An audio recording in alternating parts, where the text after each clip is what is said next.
I never used to believe in luck, good or bad, but after winning $22 million in the state lottery, I figured maybe I'd finally caught a break. It happened on a Tuesday. I remember because my wife Karen made meatloaf, her go-to comfort meal. I was sitting at the kitchen table, scratching the numbers with a coin I found under the fridge, and there it was, matching digits, a miracle. At first, everyone was thrilled. Karen screamed so loud the dog ran under the couch. My parents, who had always lived modestly in a crumbling house just 2 towns over, were suddenly enthusiastic about family barbecues again. My kids, Mike and Ella, both in their early 20s, came home more often, dropping hints about tuition debts and needing a fresh start. I didn't mind. It felt good helping them. I bought a bigger house, paid off everyone's debts, even gave them generous allowances. But after a few months, things started feeling off. The first sign came during a family hiking trip. Karen suggested it. "Let's reconnect with nature," she said. "We've all been too cooped up since the money came in." I agreed. We drove upstate, rented a cabin near a trail my dad claimed to know like the back of his hand. The first morning, we set out early. The air was crisp, the birds noisy. Then, when my dad paused and said we should take a shorter trail he remembered from his youth. It didn't show up on any maps, but I trusted him. 3 hours later, I slipped on a loose patch of rocks, fell 20 feet, broke 2 ribs, and cracked my skull open. When I regained consciousness, everyone insisted it was just bad luck. "You've always been clumsy," Karen joked, but her laugh didn't reach her eyes. A month later, Ella invited me to go jet skiing.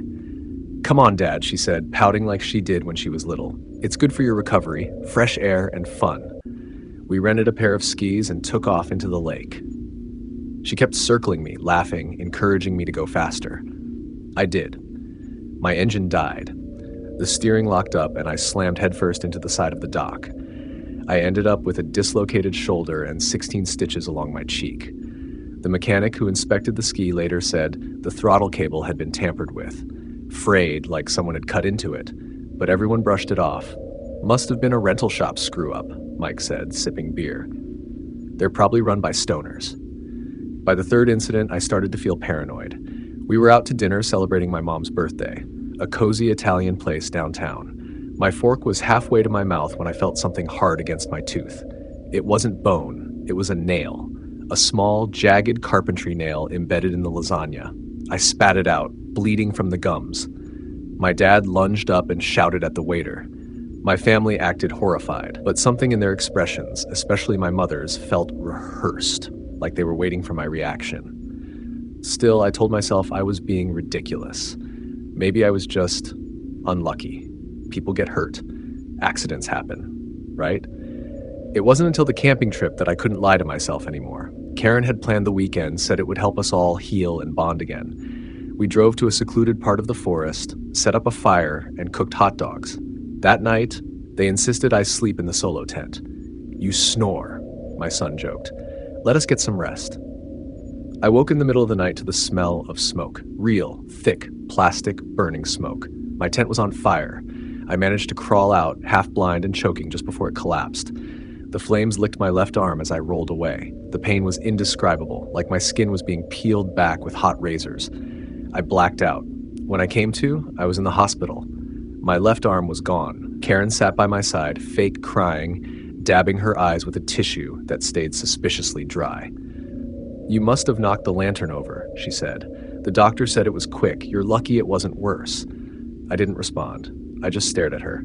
That night, I pretended to sleep as she leaned over and whispered something into her phone. "He made it." "No, just the arm." "Yeah, I'll check the policy again." That's when I started looking into things.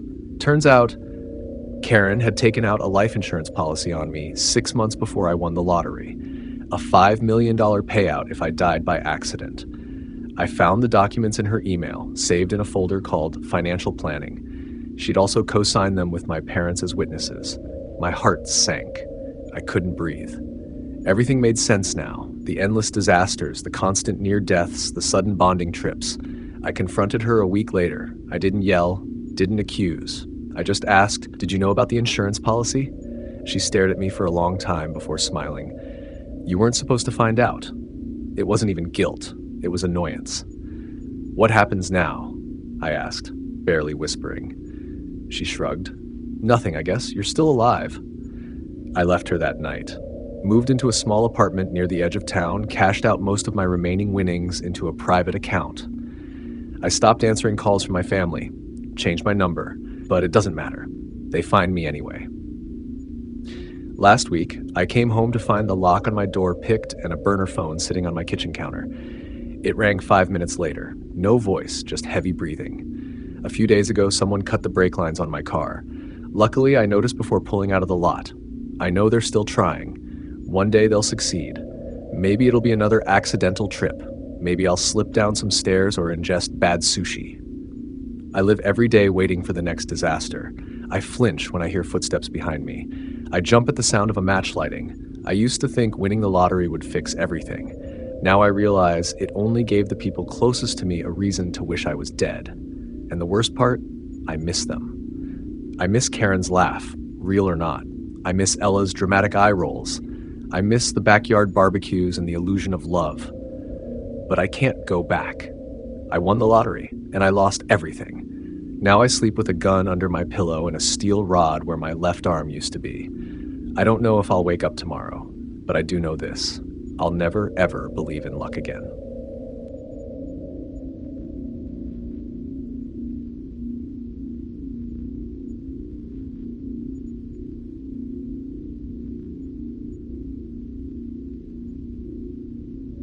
People say children don't understand what's happening around them, that we live in a haze of cartoons and sugar, blind to the darkness that walks our halls at night. But I remember everything. The smell of mildew in our living room carpet, the way the front door never closed all the way, and the way it rattled whenever my father stomped out, slamming it as if he could crush our broken family behind him. He was barely around. When he was, he shouted more than he spoke. At my mom, mostly. Sometimes at me if I cried too loud or dropped something.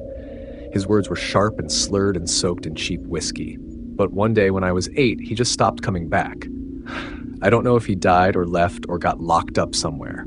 I never asked. Mom didn't cry when he vanished. She just stopped pretending. At first, she tried to keep it together. Sort of. She still cooked and made sure I got on the bus to school. But then the wine bottles started piling up. Then came the pills. Dozens of little bottles with strange names I couldn't pronounce. They rattled like broken maracas in every drawer. She wasn't the kind of mom who read bedtime stories. She'd lock herself in the bathroom for hours while I sat in the hallway listening to her sob and mutter, sometimes laugh, sometimes scream. She called me names too, not every day, but enough. Little freak, ungrateful brat, leech. Once, I forgot to bring her cigarettes up from the corner store. I was 7. She slapped me across the face so hard I bit through my cheek. She apologized afterward, said it was the stress, said she loved me. I didn't believe her. I started spending more time in my room, reading, drawing, trying to become invisible. I got good at pretending not to hear when she stumbled around the kitchen, knocking things over, or when she passed out on the couch with a cigarette burning a hole in the carpet. I watched her the way a scientist might observe a wild animal, curious but cautious, detached. One night, I opened the medicine cabinet and took all her bottles out. Painkillers, muscle relaxants, antipsychotics, sleep aids. Some had warning labels with words like lethal interaction, do not mix with alcohol, do not exceed dosage. I didn't understand them all, but I understood enough. It wasn't really a plan. Not at first. She was passed out in her chair, TV flickering blue light across her slack face. An open bottle of Merlot sat half empty on the coffee table. I looked at it, then back at the pills, then back at her. Something in me shifted. I crushed the pills with the bottom of a soup can, one by one, into a fine powder. I stirred them into the wine until the liquid looked the same as before, maybe a little cloudy. Then I sat back down and waited. She woke up after an hour, groaning, neck snapping forward. She blinked at the wine, shrugged, and took a long sip. I watched her. She didn't even flinch, just drank like it was water. Later, she was lying on the floor, twitching slightly. Her breathing got weird, shallow, then erratic, then stopped altogether. I checked her pulse, like I'd seen people do in movies. Nothing. I picked up the phone and dialed 911. I cried. I made my voice tremble. I told the woman on the line that my mommy wasn't waking up and that she drank too much wine and I didn't know what was wrong. The paramedics came, lights flashing, neighbors watching. They took her away on a stretcher. I never saw her again. At the hospital, they said she'd overdosed. They found a mix of dangerous substances in her system and ruled it an accident. Tragic, but not uncommon. A single mother, struggling, emotionally unstable. They put me in foster care 2 days later.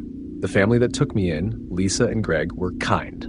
Too kind, almost. Like they were trying to make up for everything that had come before. They let me pick out new clothes, decorated my room with superhero posters, cooked hot meals. They never raised their voices, not even when I broke a lamp or spilled juice on the rug. Eventually, they adopted me. I called them mom and dad. I smiled when I was supposed to. I did well in school. I laughed when Greg told his cheesy jokes and hugged Lisa when she cried at movies. They were good people. I didn't want to scare them, so I never told them the truth. Years passed. I graduated, went to college, got a job in tech support for a local firm. Quiet, predictable work. I rented a small apartment just outside the city. I still see Lisa and Greg every weekend for dinner. They always ask when I'm going to find someone, settle down, have kids. I give them the same answer every time. Maybe someday. But I know that's a lie. How do you build a family when you came from one that tore itself to pieces? When the only way you learned to protect yourself was by pretending, manipulating, hiding? I don't even know what love is supposed to look like. Sometimes I wonder if what I did makes me a monster. But most of the time, I don't feel anything about it at all. She was going to die eventually, one way or another. I just made sure I didn't have to wait around for the next cigarette burn or broken bottle. Still, I never told anyone. Not the social workers, not my therapists, not Lisa and Greg, and I never will. That part of me, the quiet little boy stirring powdered death into his mother's wine, is locked in a room deep inside. I visit him sometimes. Not to scold him, just to make sure the door is still locked. I don't regret what I did, but I know better than to believe I'm free.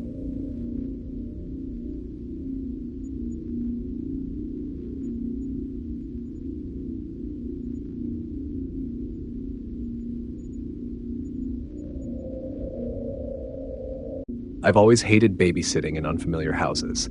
No matter how nice the place is, there's something about being alone in someone else's home at night that gets under my skin. But I needed the money, and the Harper family seemed normal enough, kind, soft-spoken, and clearly well off.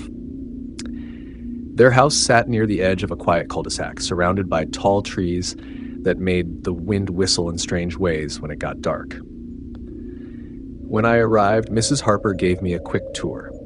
Nursery upstairs, kitchen stocked with snacks, baby monitor already synced. The baby, Lily, was 10 months old and already asleep when I got there. Mr. Harper patted me on the shoulder. She shouldn't wake up, but the monitor's right there if she does. They left around 8. Dinner party with friends, said they'd be home before midnight. For the first hour, everything was fine. I sat on the plush couch in the living room, scrolling through my phone, half watching a reality show I didn't care about. The baby monitor was on the coffee table in front of me, a tiny green screen showing the crib from an overhead angle. Nothing moved. Around 9:15, I heard a creak. I muted the TV and sat up. The sound came again, a slow, groaning shift of weight on old floorboards. I looked at the monitor. Still, just Lily sleeping peacefully. I strained my ears, holding my breath. Nothing. Probably just the house settling. That's what people always say, right? I unmuted the TV, trying to shake the unease creeping up my spine. But then the monitor flickered. Just for a second. The screen crackled, then went black, then came back. Lily was still there, but the angle had changed. The camera was tilted. I froze. I hadn't touched it. I hadn't even gone upstairs. And the Harpers didn't mention anything about it being able to move on its own. I watched the screen, my heart thudding. Nothing moved. Lily slept on. Then came a sound, a soft, dragging noise through the monitor's speaker, like fabric sliding across carpet or footsteps, very slow ones. I stared, waiting for someone to walk past the crib, but the screen showed only Lily, her tiny chest rising and falling. I stood up and took a few tentative steps toward the staircase. It loomed at the end of the hallway, half swallowed in shadow.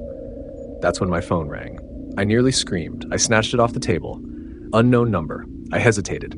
Answered it. I said hello, but no one spoke. I listened. I could hear faint breathing. Not labored. Calm. Then a voice low and flat. Why did you turn off the camera? I froze. What? Click. The call ended. I backed away from the stairs, grabbed my bag. I was done. I was calling the Harpers and telling them to come home right now. I pulled up Mrs. Harper's contact and hit call. Voicemail. I tried Mr. Harper. Voicemail. The monitor flickered again. This time the screen went completely black. No static, just dead. The house was so quiet I could hear the hum of the refrigerator. And then something else. A thump. Soft. Upstairs. I didn't want to go up. I really didn't want to go up. But Lily was up there. I grabbed the nearest thing I could use as a weapon, a heavy candle holder, and crept toward the stairs. Each step groaned under my weight. I tried not to breathe. When I reached the nursery door, it was cracked open. I pushed it gently. The room was dark. The nightlight cast a soft orange glow across the crib. Lily was still there, sleeping. But the camera had been knocked over. It lay on the floor, cord dangling over the edge of the dresser. I scanned the room. Closet door, closed. Window, locked. I turned to leave. That's when I heard it. A sound that didn't belong in a nursery. Click. It came from behind me. I turned back toward the crib. The closet door was open an inch wider. It had not been like that a second ago. I raised the candle holder, swallowing hard. I crossed the room slowly, each step feeling heavier than the last. I stood in front of the closet, heart slamming in my ears, and pulled the door open in one swift motion. Nothing, just boxes, clothes, toys. I exhaled and laughed nervously, a brittle cracking sound. Then I felt the floor move behind me, the creak of weight shifting, directly behind me. I spun around. There was a man, pale, thin, eyes wide and unblinking. He had dark hair slicked back and wore a hoodie stained with something that looked like old paint. Or worse. I screamed and swung the candle holder. He ducked, grabbed my wrist, and shoved me back. I hit the wall with a sickening crunch and slumped to the floor. He stepped toward the crib. "No!" shouted and scrambled to my feet. I lunged again, slamming the candle holder into the side of his head. He reeled back, stumbled, and crashed into the dresser. Lily started crying, a high, sharp wail that filled the room. The man clutched his head, snarling. He charged at me again, but I dodged and shoved the crib between us. He lost his balance and fell hard, hitting his head on the edge of the toy chest. This time, he didn't get back up. I grabbed Lily, cradling her to my chest as I ran. Down the stairs, out the front door, barefoot and sobbing. I didn't even look back. I ran to the neighbor's house, pounded on the door until they opened it. Called 911. The police arrived in minutes, guns drawn. They found him still unconscious in the nursery. He didn't have any ID. They said he didn't match any known offenders, just some drifter. No connection to the family. They still don't know how he got in. But I have a theory. I think he'd been in the house long before that night. I think he'd watched them, studied them, learned their routines. I think maybe, just maybe, he lived there in the walls, the attic, the crawl space, waiting. The Harpers moved after that. Said they couldn't stay in that house anymore. I can't blame them. I never babysat again. Not once. Sometimes I still hear that voice when my phone rings unexpectedly. Why did you turn off the camera? I never answer unknown numbers anymore.